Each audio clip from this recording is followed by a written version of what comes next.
예수님께서는 무리들에게 썩을 양식이 아니라 영생하도록 있는 양식을 위하여 일할 것을 말씀하셨습니다. 그리고 하나님의 일은 하나님께서 보내신 분, 즉 예수님을 믿는 것이다 라고 하는 것을 강조하셨습니다. 그러자 사람들은 도대체 무엇을 보고 예수님을 믿으라는 것이냐고 그 증거를 보이라고 요구했습니다. 30절에서 그들은 자신들이 예수님을 믿도록 하는 표적이 무엇이고 무슨 일을 하시느냐 이렇게 질문했습니다. 그러면서 그들은 모세가 자신들에게 광야에서 만나를 먹게 했던 사건을 예로 들었습니다. 31절 이렇게 말씀하죠. 기록된 바 하늘에서 그들에게 떡을 주어 먹게 하였다 함과 같이 우리 조상들은 광야에서 만나를 먹었나이다 말씀하고 있습니다.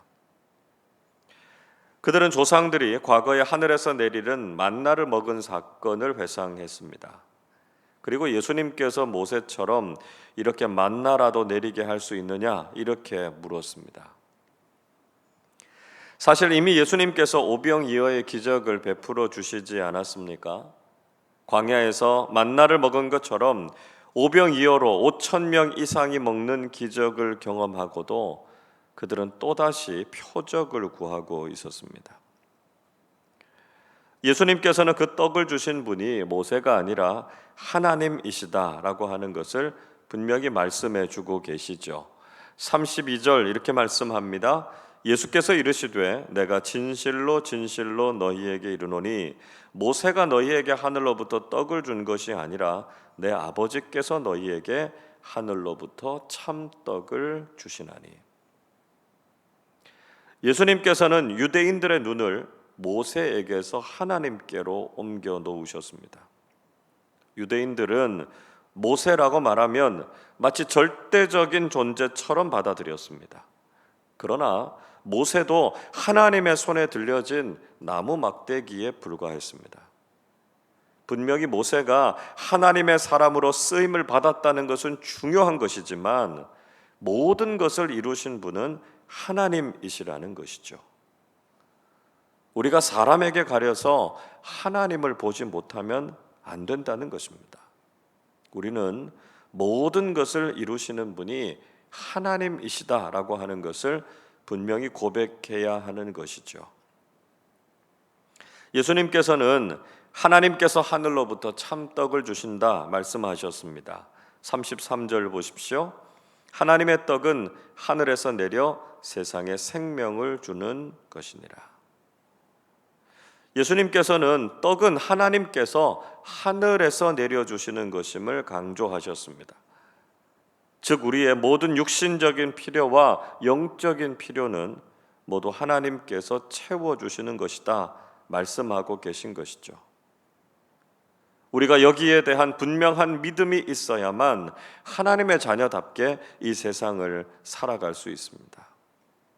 흔히 사람들은 우리의 양식을 고용주나 회사가 주거나 자신의 힘으로 스스로 얻어야 한다 이렇게 생각하는 경우가 많습니다. 물론 우리는 고용주나 회사를 위해서 열심히 일해야 하고요, 성실하게 노력하는 삶을 살아야 합니다. 그러나 궁극적으로 우리의 양식을 책임지시는 분은 하나님이시라는 것이죠. 그래서 우리는 사람들을 의존하거나 세상의 그 무엇을 섬기는 것이 아니라 하나님만을 섬기면서 살아야 한다는 것입니다. 많은 사람들은 성공하기 위해서 윗사람들에게 굽신거리기도 하고 회사에서의 승진과 연봉에만 집착해서 신앙도 하나님도 뒷전일 때가 많습니다. 그러나 우리의 삶은 하나님의 손에 달려있다라고 하는 것을 믿고 사람을 신뢰하며 살아가기보다는 하나님 앞에서 바르고 정직하게 살아야 한다는 것이죠. 하나님께서 우리를 먹이시고 입히신다라고 하는 것을 기억해야 합니다. 우리 인생의 떡의 문제는 하나님께 있고 우리를 먹이시는 분이 하나님이시다라고 하는 것을 날마다 고백하면서 살아가실 수 있기를 바랍니다. 사람들은 예수님의 말씀을 듣고 그런 떡을 자신들에게도 달라 이렇게 요구했습니다. 그러자 예수님께서는 당신 자신에 대한 아주 중요한 선언을 하셨습니다. 35절 말씀 같이 읽어보겠습니다. 예수께서 이르시되 나는 생명의 떡이니 내게 오는 자는 결코 줄이지 아니할 터이요 나를 믿는 자는 영원히 목마르지 아니하리라. 예수님께서 첫 번째 자기 선언의 말씀을 하셨습니다. 요한복음에는 모두 7번의 예수님의 자기 선언이 나옵니다. 헬라어로 에고 에이미라고 하는 말이죠. 나는 무엇이다 라고 말씀하시는 예수님의 자기 선언입니다. 다른 사람들이 예수님께서 어떤 분이신가 설명하는 것도 중요하지만 그것보다 더 중요한 것은 예수님께서 친히 당신을 향해서 누구이시다라고 말씀하시는 것이죠. 예수님께서는 나는 생명의 떡이다 이렇게 말씀하셨습니다. 떡을 주신다 이렇게 말씀하시지 않고 당신이 떡이다 이렇게 말씀하셨습니다. 자, 이 말씀이 가지는 의미가 무엇일까요? 흔히 사람들은 자신이 얼마나 대단한 능력을 가지고 있는지를 과시하면서 자신이 무슨 일을 할 수 있고 어떤 것을 줄 수 있다 이렇게 자랑하죠. 그러나 예수님께서는 당신이 생명의 떡이니까 예수님을 먹고 만족하고 영생을 누리라 이렇게 말씀하셨습니다. 떡이라고 하는 말은 유대인들에게는 빵이고요, 우리에게는 밥입니다. 늘 사람들이 먹는 주식을 의미합니다. 우리가 흔히 너는 내 밥이다 이렇게 말할 때 그 말은 우리가 그 사람을 좌지우지할 수 있다라고 하는 것을 의미하지 않습니까? 즉 예수님께서는 우리 위에 군림하지 않으시고 기꺼이 우리의 밥이 되셔서 당신 자신을 우리에게 다 내어주셨습니다. 예수님께서는 우리에게 참된 만족과 생명을 주시기 위해서 겸손함으로 희생함으로 당신 자신을 우리에게 내어주셨다는 것입니다. 예수님께서는 진정한 겸손과 희생이 온 세상에 참된 만족과 기쁨을 줄 수 있는 길이다라고 하는 것을 보여주셨던 것이죠. 여러분, 예수님께서는 기꺼이 생명의 떡이 되어 주셨습니다. 우리를 강압적으로 다스리시고 지배하시는 메시아가 아니라 겸손하게 자신을 완전히 내어주심으로 우리에게 영원한 생명을 주셨습니다. 우리를 위해서 모든 것을 내어주신 주님께 감사해야 합니다. 또한 날마다 생명의 양식이신 주님의 말씀을 먹고 주님으로 인해서 만족하는 사람들이 되어야 합니다. 그리고 이제는 우리도 주님처럼 기꺼이 겸손하고 희생적인 그리스도인의 삶을 살아야 합니다. 우리가 살아가는 세상은 다른 사람들을 잡아먹고 자신의 모든 것을 주관하려고 하는 이기적인 욕망으로 가득 차 있습니다. 그래서 서로 다투고 공격하고요, 조금도 양보하거나 손해를 보지 않으려고 해서 정말 각박하고 차가운 세상이 되고 말았지 않습니까?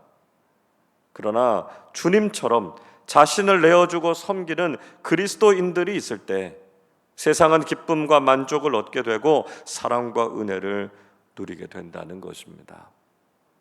우리의 삶의 자리에서 주님께서 주신 은혜와 사랑을 겸손하게 나누고 그를 통해서 더욱 아름다운 세상을 만들어가는 사람들이 되실 수 있기를 바랍니다. 예수님께서는 여전히 믿지 않고 있는 사람들을 책망하셨습니다. 그러나 37절에서 하나님께서 택하신 사람들은 다 예수님을 믿게 될 것이고 예수님께로 오면 누구도 내쫓지 않으실 것이다 이렇게 말씀하셨습니다.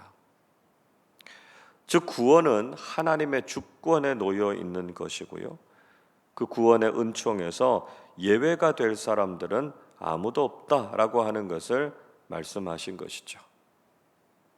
예수님의 사명은 하나님의 뜻을 이루는 것이다 라고 하는 것을 다시 강조하셨습니다. 38절 이렇게 말씀하십니다. 내가 하늘에서 내려온 것은 내 뜻을 행하려 함이 아니요 나를 보내신 이의 뜻을 행하려 함이니라. 예수님께서는 또 한 가지 사명자로서 살아가는 중요한 삶의 태도를 말씀하셨습니다. 그것이 바로 순종이었습니다. 이기적이고 타락한 인간은 언제나 자신의 뜻과 계획을 이루는 것을 목표로 삼고 살아갈 때가 많습니다. 그러나 예수님께서는 우리가 사명자로 살아가고자 할 때 자신의 뜻이 아니라 하나님의 뜻을 행하는 사람들이 되어야 한다, 이렇게 말씀하셨습니다. 하나님의 뜻을 행하기 위해서는 자신의 욕심과 계획을 내려놓고 하나님의 말씀에 순종하는 삶을 살아야 한다는 것이죠. 또한 예수님께서는 하나님의 뜻이 무엇인지에 대해서도 잘 알고 계셨습니다. 39절 말씀 같이 읽어보겠습니다.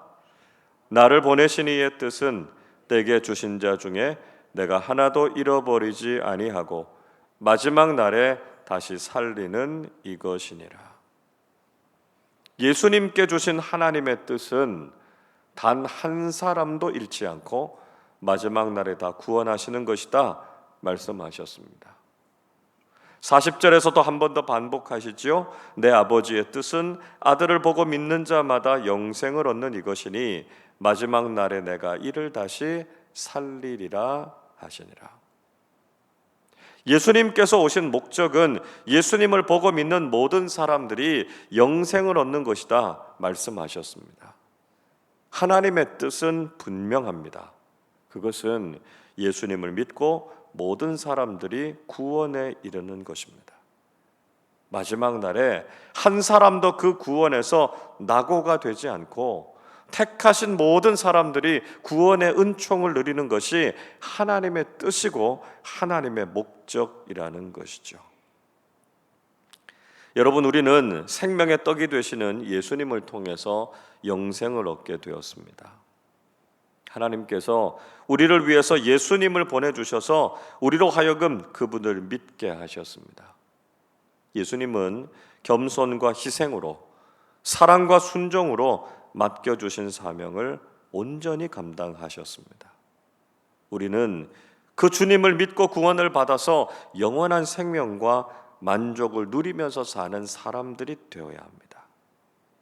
그리고 이제 우리에게 맡겨주신 사명은 우리를 구원하신 생명의 떡이 되시는 예수 그리스도를 많은 사람들에게 전하는 것입니다.